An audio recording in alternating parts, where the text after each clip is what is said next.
So today I wanted to take a little bit of your time just to talk about offline entertainment versus online digital entertainment, because I think it's something that we don't think about a lot.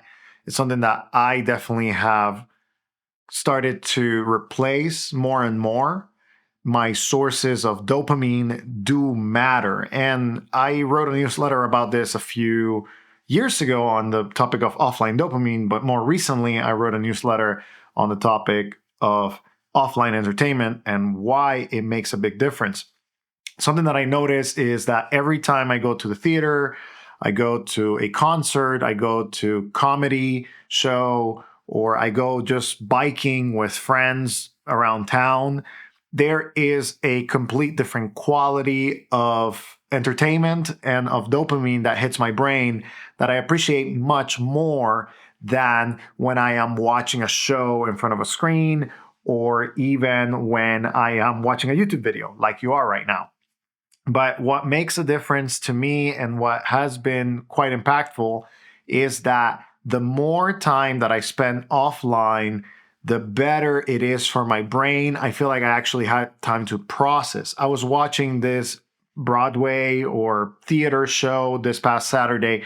I went down to Denver Performing Arts Center and I watched this show, and as I was watching it, I was processing what was happening. And the reality is that a theater show is completely different than a digital show because it allows you to digest. And I think that that's what I wanted to focus on today, to just give you that insight that you need sources of entertainment that allow you to digest the information that you're presented with. And Netflix, Hulu, or anything that is on a screen, even YouTube, I'm giving you a lot of information right now, and the feed is going to hit next video right away. And you need to interrupt that in whichever way you want.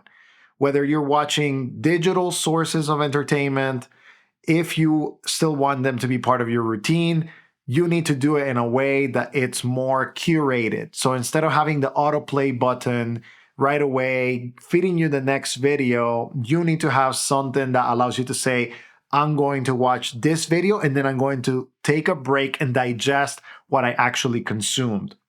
I think that's the difference between offline and online dopamine. Online dopamine is always seeking the next thing fast for you to never have to process the information, whereas offline allows you to truly understand and give that gap of understanding. I was just at a breakfast with a friend and we had brunch, we had a good time, and then I had a bike ride of about 10-15 minutes. And during that time, I was able to process the information that we went over. Online doesn't allow you to do that. And I think you need to protect your mind from this barrage of information that the online world is going to present to you. It's a short and simple idea. It's not something that is too complicated.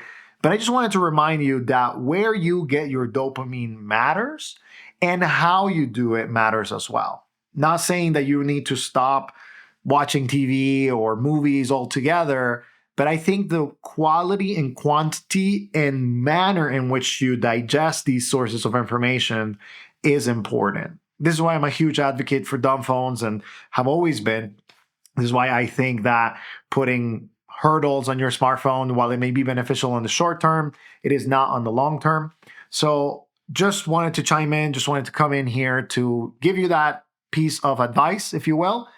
Make sure that you have time to process, to digest, even when you're watching online sources of entertainment like the one that you're watching right now. Give yourself a break, go take a walk, and enjoy the ability to actually process what you're actually receiving. Anyways, that's it for today. I have a few things I'm going to be talking about. The live stream is still coming this month, and I hope you enjoyed your week. Have a productive one. See you in the next video.